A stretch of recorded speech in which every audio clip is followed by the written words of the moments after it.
मित्रांनो, तुम्हाला तुमच्या बँक अकाउंटमध्ये पहिले 10 लाख रुपये जमा झालेले बघायचे आहेत का? हे स्वप्न तुम्हाला पूर्ण करायचं आहे ना? 10 लाख रुपये ऐकायला खूप मोठी रक्कम वाटते, विशेषतः जेव्हा आपला पगार फक्त 15-20 हजार असतो. हे अशक्य वाटतं. पण जर मी तुम्हाला सांगितलं की तुम्ही काही वर्षातच ही रक्कम अतिशय सोप्या पद्धतीने उभी करू शकता? होय, हे शक्य आहे. आणि यासाठी तुम्हाला करोडो रुपये कमावण्याची किंवा शेअर मार्केटचा मोठा तज्ज्ञ होण्याची अजिबात गरज नाही. सामान्य माणूस काय चूक करतो, तो आपले कष्टाचे पैसे फक्त बँक FD मध्ये अडकवून ठेवतो, सुरक्षेच्या नावाखाली. पण बँक तुम्हाला फक्त 6% व्याज देते आणि महागाई दरवर्षी 60%नी वाढते. म्हणजे तुमचा पैसा आतल्यात सडतोय आणि संपतोय. काही लोक म्युच्युअल फंडमध्ये जातात, पण एजंटच्या सांगण्यावरून रेग्युलर फंड घेतात, जिथे त्यांचे कमिशन कापले जाते. या रेग्युलर फंडमध्ये तुमची तब्बल 30% कमाई फक्त एजंटच्या कमिशनमध्ये निघून जाते. हा तुमचा सर्वात मोठा आणि अदृश्य तोटा आहे. आणि काही लोक रातोरात श्रीमंत होण्याच्या नादात ऑप्शन ट्रेडिंग करून स्वतःचे लाखो रुपये जुगारासारखे मातीमोल करतात. माणसाची मानसिकता अशी असते की त्याला झटपट पैसा हवा असतो. त्याला वाटतं शेअर मार्केटमध्ये संयम ठेवणे म्हणजे मूर्खपणा आहे. पण वॉरेन बफे नेहमी म्हणतात, शेअर मार्केट हे उतावीळ लोकांकडून संयमी लोकांकडे पैसे ट्रान्सफर करण्याचे एक साधन आहे. जो माणूस संयम ठेवत नाही तो मार्केटमध्ये कधीच टिकत नाही. तो नेहमी तोट्यातच राहतो आणि स्वतःचं नुकसान करून घेतो.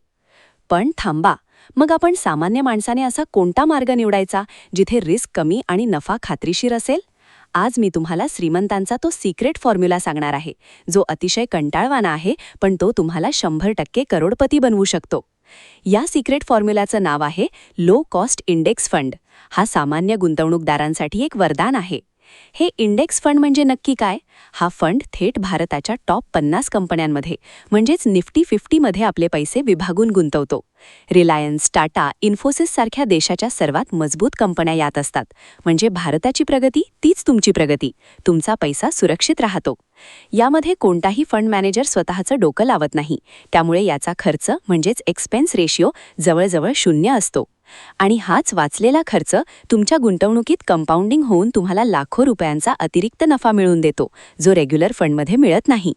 आता तुमचे पहिले 10 लाख रुपये कसे बनतील याचं एकदम सोपं आणि प्रॅक्टिकल गणित आपण पाहूया.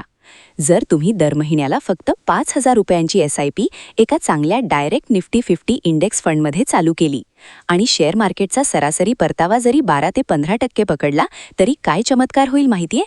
पॉवर ऑफ कंपाऊंडिंगमुळे तुमचे हे पैसे फक्त 8 ते 9 वर्षात तब्बल 10 लाख रुपये झालेले असतील. तुम्ही गुंतवले फक्त 5 लाख, पण त्यावर तुम्हाला 5 लाखांचा निव्वळ नफा मिळेल. हाच कंपाऊंडिंगचा खरा जादू आहे. आणि जर तुम्ही हेच पैसे 20 वर्षांसाठी ठेवले तर हेच 5,000 रुपये महिन्याला तुम्हाला 1.5 करोड रुपये मिळवून देतील. इंडेक्स फंडचा सर्वात मोठा फायदा म्हणजे तुम्हाला रोज मार्केट बघायची गरज नाही. ही एक टेन्शन फ्री इन्व्हेस्टमेंट आहे. जगभरातील 80%पेक्षा जास्त हुशार फंड मॅनेजर्स लॉंग टर्ममध्ये या साध्या इंडेक्स फंडला कधीच हरवू शकत नाहीत. हे सिद्ध झालंय. तुमची रिस्क एकदम कमी असते, कारण तुम्ही भारताच्या टॉप 50 कंपन्यांमध्ये विभागून गुंतवणूक केलेली असते. एक कंपनी बुडाली तरी दुसरी तारते. पण सावधान, एक सर्वात मोठी चूक तुम्हाला कंगाल करू शकते. ती म्हणजे मार्केट पडल्यावर घाबरून SIP बंद करणे. जेव्हा मार्केट क्रॅश होते तेव्हा तुम्हाला स्वस्तात जास्त शेअर्स मिळतात. त्यामुळे मंदीमध्ये SIP कधीच बंद करू नका. तो सुवर्ण काळ असतो. आणि नेहमी डायरेक्ट प्लॅन निवडा. रेग्युलर प्लॅन घेण्याची चूक करू नका, अन्यथा तुमचे लाखो रुपये कमिशनमध्ये जातील. मित्रांनो, पैसा कमवणं कठीण आहे, पण तो वाढवणं त्याहूनही महत्त्वाचं आहे. तुमच्या कुटुंबाच्या भविष्यासाठी आजच योग्य निर्णय घ्या. जोपर्यंत तुम्ही सुरुवात करत नाही तोपर्यंत 10 लाखांचं स्वप्न फक्त एक स्वप्नच राहील. वेळ कोणासाठीच थांबत नाही. उद्याच्या सुरक्षित आयुष्यासाठी आजच्या 5,000 रुपयांची बचत तुमची ढाळ बनेल. आजच तुमची पहिली इंडेक्स फंड SIP सुरू करा आणि तुमच्या आर्थिक स्वातंत्र्याच्या प्रवासाला सुरुवात करा. इंडेक्स फंडमध्ये स्टेप बाय स्टेप गुंतवणूक कशी करायची हे प्रॅक्टिकली शिकण्यासाठी चॅनलला आत्ताच सबस्क्राईब करा आणि मित्रांना शेअर करा.